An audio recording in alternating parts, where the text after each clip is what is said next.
आदिवासी एकता जिंदाबाद। शिक्षा को सम्मान देना होगा। बीसू राव को जेल भेजना होगा। नकली वंशावली बन के बीसू राव को जेल भेजना होगा। गलत दखलदानी आदेश को खारिज करना होगा। गलत दखलदानी आदेश को खारिज करना होगा।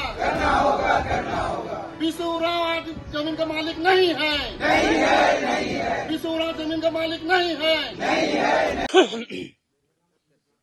कल दिन के समय में आपने देखा होगा कि प्रशासन के द्वारा इसी छात्रावास में जो है, जहां आदिवासी छात्र जो है कम और निर्धारित शुल्क में जो है शिक्षा यहां रहकर ग्रहण करते हैं। वैसे छात्र जो सुदूर इलाके से आते हैं, ग्रामीण इलाके से आते हैं, उनके लिए एकमात्र जो है आश्रय है। यहाँ रह करके वो कम दर पर जो है यहाँ रहते हैं और रांची में रह करके जो है कुछ काम धंधा भी करते हैं और अपनी पढ़ाई भी करते हैं। कल आपने देखा होगा कि प्रशासन की तरफ से इसी लॉज को खाली करवाने के लिए जो है दल बल के साथ जो है प्रशासन यहाँ पहुंची थी। हालांकि जो सीओ हैं अंचल के वो और जो मजिस्ट्रेट के रूप में जो मैडम थी वो दोनों ही लोग यहाँ पहुंचे थे। और जब उन्होंने ये कहा कि यहाँ से अब आप लोगों को जो है बोरिया बिस्तर बांधना होगा, बाहर जाना होगा, जिसके बाद छात्र जो है आक्रोशित होते हैं और वो ये कहते हैं कि अब हमारे पास जो है दूसरा विकल्प नहीं है, अब लगता है हमें आतंकवादी बनना पड़ेगा, उग्रवादी बनना पड़ेगा। ऐसा सुनते ही प्रशासन के जहन में ये बात आती है कि हमसे कहीं त्रुटियां हो रही हैं, जिसके बाद प्रशासन ने इनको जो है 6 से 7 दिनों का लगभग मोहलत दिया है। फिलहाल हमारे साथ बात करने के लिए केंद्रीय सरना समिति के अध्यक्ष हैं, जिनको आप निरंतर देखते भी होंगे कि जब भी आदिवासियों से संबंधित कोई भी मामला होता है तो वहाँ पहले नजर आते हैं और आदिवासियों के हित की लड़ाई जो है ये शुरू से लड़ते आ रहे हैं। फिलहाल में जो है केंद्रीय सरना समिति के वर्तमान में अध्यक्ष है। अजय जी, कैसे देख रहे हैं इन सभी चीज़ों को? पूर्व में भी यहाँ पर जो है प्रशासन ने कार्रवाई की थी और उस समय मामला रुक गया था, लेकिन एक बार फिर से प्रशासन ये कहते हुए यहाँ पर हमलावर दिख रही है कि हाईकोर्ट का आदेश है, यहाँ पर हम जो है दखल देनी दिलाएंगे। कैसे देख रहे हैं इसको? देखिए, सबसे पहली बात है कि यहाँ जो हॉस्टल जो चल रहा है लंबे समय से शुरू से चल रहा है। हमको लगता है कम से कम 50 साल के आसपास से 50-60 साल से आसपास से चल रहा है। और कहीं न कहीं ये कहें तो बीसू राव जो है वो अपना ननिहाल के रिश्ता में आते हैं और वो अपने ननिहाल को रिश्ता में अपना मतलब बाप का वंशज बना करके वहाँ घुस गया है और वंशज बना करके कोर्ट में अपील करके वो एन किन प्रकन गलत तरीका से वो अपना एक डिग्री करा लिया है। तो साफ तौर से कहना चाहते हैं कि वो पूरी तरीका से गलत है, जो कि गलत का साथ हम लोग नहीं देते हैं।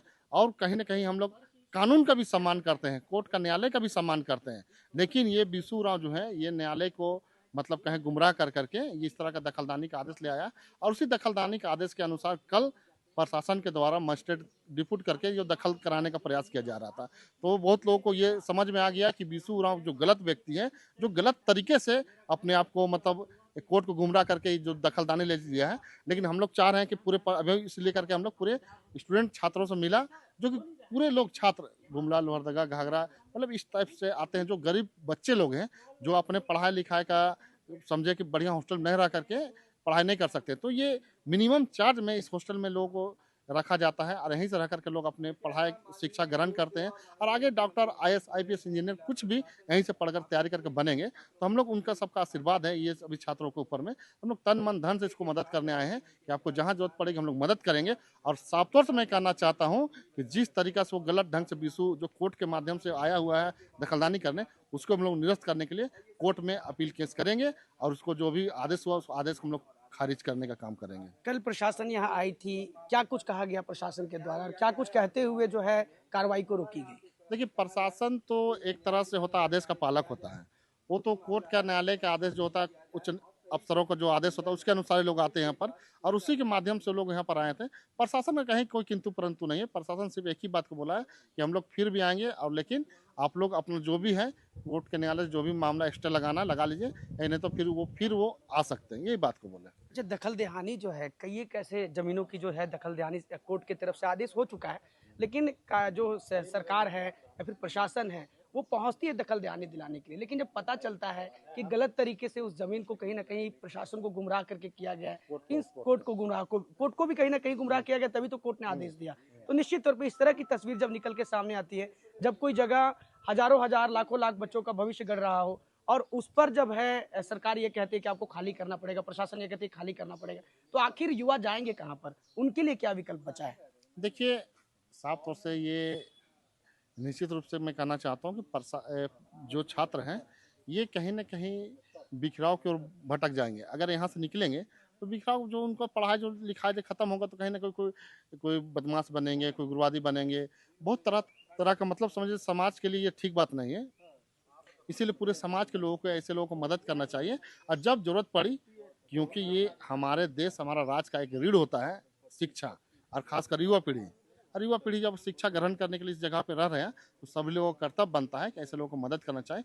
तभी जा कर के हमारा शिक्षा मजबूत होगा, हमारा राज्य मजबूत होगा, हमारा देश मजबूत होगा और हमारे जो छात्र जो पढ़ रहे हैं, वो भी कहीं न कहीं अपने परिवार के लिए, अपने राज्य के लिए, हित के लिए काम करेंगे। तो आप लोग क्या स्टे लेने के लिए अपील करेंगे? एकदम अपील करेंगे हम लोग, पूरी तरह से तैयारी चल रही है और हम लोग स्टे लेकर के रहेंगे और जो जेन्युइन है, जो सच्चाई है, वो सच्चाई को हम लोग सामने ला करके रहेंगे और जो इसको ओरिजिनल जो मालिक है, वो मालिक ये हॉस्टल वाले लोगों को दान में ये ज़मीन देने के लिए एग्री है। लेकिन जो आदेश जो करा चुका है जो कोर्ट से, उसको हम लोग निरस्त करने के लिए हम लोग कोर्ट में अपील में जाएँगे। कल एक छात्र ने ये कह दिया था आवेश में आकर के कि अब हम लोग के पास कोई विकल्प नहीं है।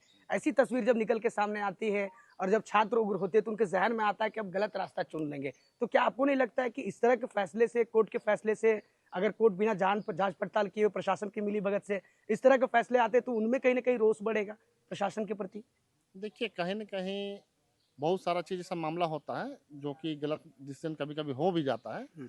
लेकिन उसी को पुनः अपील किया जाता है कोर्ट में और कोर्ट में अपील करके के उस मामला को जो आदेश होता है उस आदेश को खारिज किया जाता है और छात्र से हम यही आशा और उम्मीद करेंगे कि आप भटके नहीं, आपके साथ हमारे हमारे जैसे लोग, बहुत सारे लोग आपको मदद करने के लिए रेडी हैं। इसीलिए संयम बरतें और सही जो आपका दशा दिशा है, जिस मकसद से आप यहाँ पर हॉस्टल में रहे, वो मकसद को आगे पूरा करें। बिल्कुल ही, तो ये अजय तिर्की जी थे जिन्होंने बताया है कि जो प्रशासन है, प्रशासन का जो के पास में जो आदेश है, उस आदेश के खिलाफ हम कोर्ट जाएंगे, स्टे लेंगे और निश्चित तौर पे झारखंड में कहीं ना कहीं जो है, झारखंड सरकार युवाओं को कहीं ना कहीं शिक्षा के क्षेत्र में आगे बढ़ाने के लिए नई नई योजनाएं लेके आ रही है। उस बीच इस तरह की तस्वीर कहीं ना कहीं डराने वाली है। फिलहाल मैं अगर जगह दिखाऊं तो लगभग 80 डिसमिल में ये पूरा जो है इलाका फैला हुआ है और यहाँ वैसे छात्र रहते हैं जो ग्रामीण और सुदूर इलाके से आते हैं, जिनके पास जो है उपलब्धता नहीं होती, उतनी आर्थिक स्थिति मजबूत नहीं होती कि शहर में जो है लॉज लेकर के पढ़ाई कर सके। वैसे छात्र यहाँ पर रहते हैं। तमाम छात्रों को आप देख रहे होंगे कि तमाम छात्र इस वक्त आपको नजर आ रहे हैं। ये वही छात्र हैं, कल जब प्रशासन यहाँ पहुंची थी तो इन्होंने जो है कड़ा, एक तरह से कहा जाए, इसका विरोध किया कि हम किसी भी सूरत में जो है इस हॉस्टल को नहीं छोड़ेंगे और अंतिम चरण तक लड़ाई करेंगे। अब फिलहाल देखने वाली बात है कि क्या कुछ आदेश एक बार फिर से कोर्ट की तरफ से आता है, क्या जो याचिका दायर की जाएगी कोर्ट उसे एक्सेप्ट करेगी या नहीं करेगी, ये अब सवाल है। फिलहाल के लिए इतना ही। अपने सहयोगी के साथ ग्लोबल मीडिया अपडेट, रांची।